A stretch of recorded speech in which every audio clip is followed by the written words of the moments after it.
Magandang araw na naman po sa ating lahat at welcome na naman po kayo dito sa aming channel. So, road to 800 subscribers pa rin po tayo.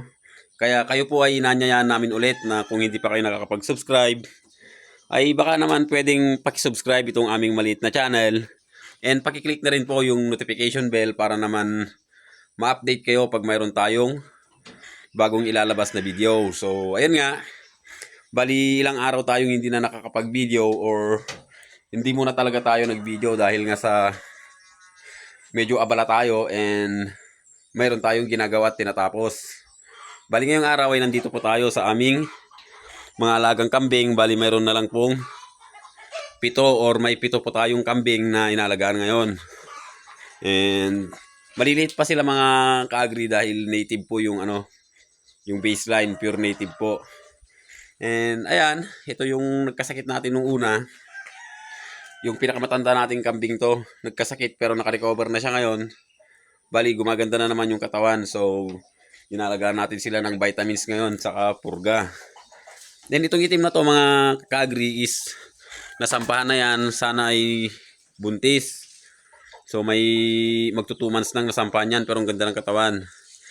Yan, ito rin is muntik na tong nadali kaya lang nakarecover. Malakas ang kanyang fighting spirit. So, ang nadali sa atin is yung binili nating buck. So, hindi po siya nakarecover. And, puntaan naman natin yung ating mga alagang manok dahil na-miss kong i-video yung ating mga alagang manok. So, pasensya nyo na tong ating area dahil sa medyo makalat pa. Marami kasi tayong ginagawa. Kaya hindi tayo nakakapagwalis. So, ayan nga. Medyo magulo tong area natin. Pero maganda naman yung kanyang view. So, kulang lang talaga sa linis. And nakawala yung isang rooster natin na decal brown. And may mga ulik ba pa tayo dyan.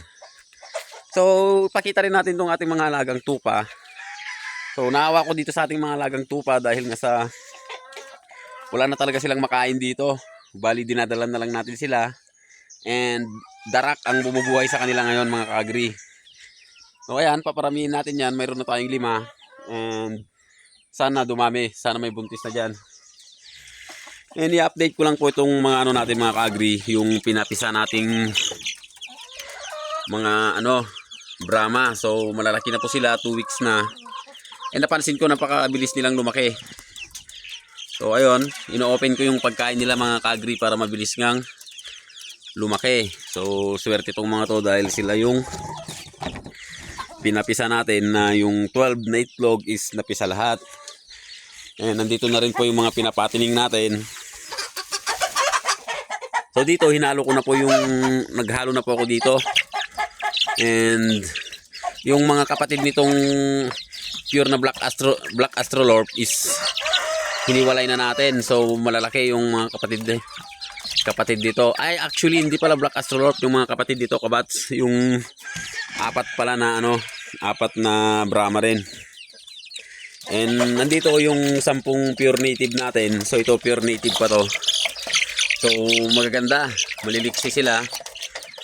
So ito yung sulit pag nag-aalaga tayo mga ka-agri, yung nakikita nating healthy yung ating mga alaga ay nakakawala talaga ng ng pagod. And meron din tayo dito na 5. So ito po yung mga ginamot nating nagkasipon noon. So yung ito is 10 piraso to noon, kaya lang pinilian natin ng inahin. Bali may 4 tayong napili and yung isa is namatay. So hindi po naka-survive yung isa. Pero okay na rin at medyo ayan malalaki na sila. Malapit ng for patining tong mga ka-agri. So gumaling na sila at ayun, maganda naman at sigurado may ko-convert natin yan into cash.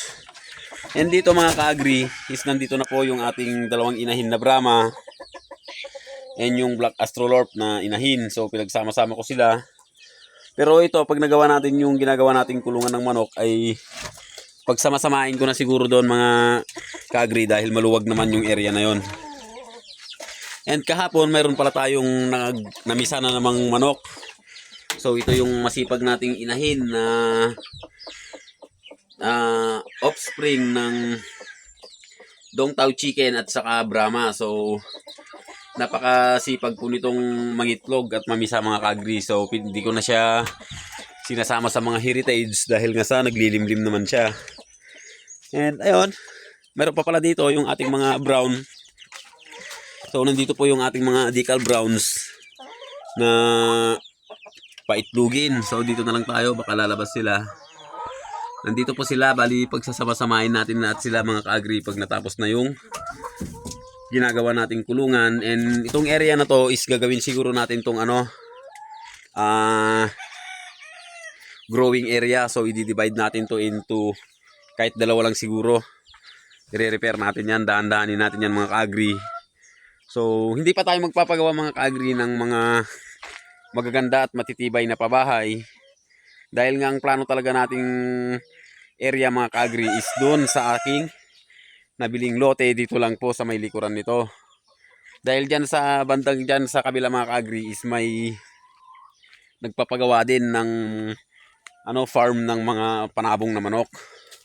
And ayun nga, ilalayo natin yung ating mga manok mga ka-agri dahil nga kung magkakalapit, so baka yung sakit, yun ang iwasan natin mga ka-agri. Lalo na't panabong dun sa kabila, syempre maraming gagamiting mga antibiotics doon, mga injection at And yung mga rooster natin mga ka-agri is dito ko muna nilagay. Dahil nga may dayong manok doon na pumupunta at inaaway yung ating mga alagang manok. So lumalaban naman sila, ang problema nga lang baka masira, sayang naman. And meron tayong 2, 4, 6 na rooster dito and may isang nakawala. And yung pure native natin is pinakawalan na lang natin sila mga ka-agri. Dahil nga sila naman ay naglilimlim.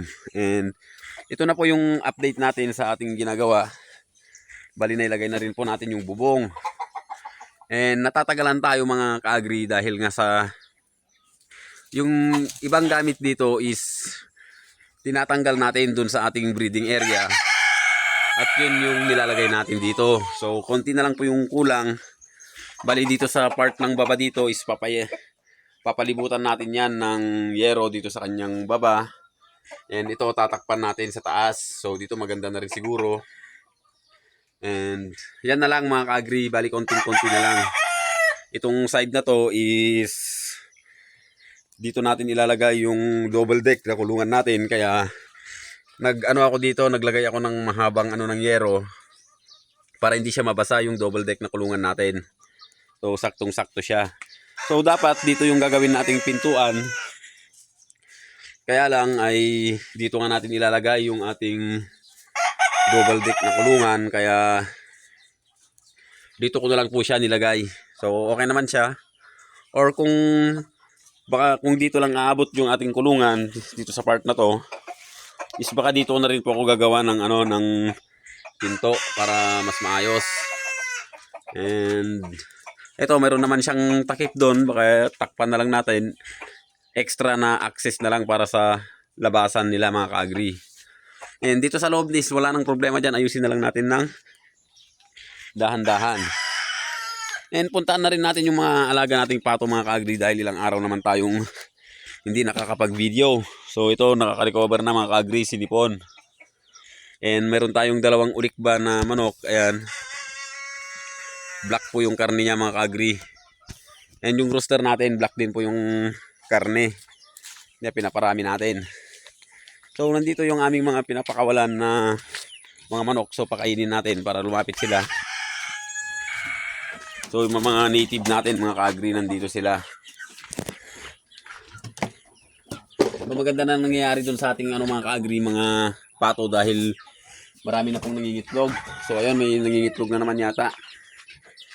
So ayan, nangingitlog siya. So nung una, kalat-kalat yung itlog nila dito mga ka-agri. And in-adjust ko yung kulungan ng manok para makapasok sila dito dahil nag-uumpisa ng magulan-ulan. So konti na lang po yung manok natin mga ka-agri dahil napakarami nating na-dispose nung nakaraan. And mayroon pa rin pong bumibili, kaya lang ay hindi muna tayo magbibigay. Baka maubos ulit yung ating mga alaga. So ito yung mga pato natin, no. So may mga itlog na po sila dyan mga ka-agri. Ayan. So maganda at pinasok natin to, dyan sila ng itlog. Yung una kasi kalat-kalat ang itlog nila dito mga ka-agri. So ginawan na lang muna natin ang paraan. And ito nga, medyo naglagay tayo ng dam nila dyan para may access sila sa loob.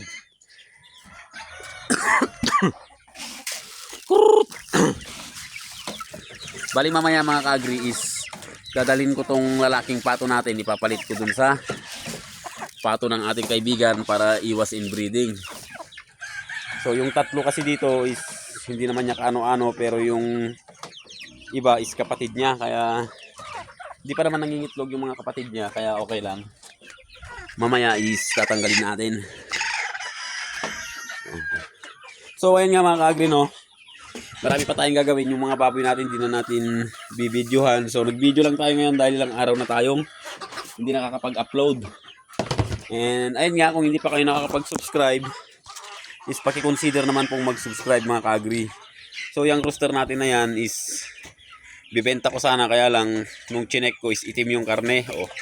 So gamitin na lang muna natin siya na pang parami ng ating mga native.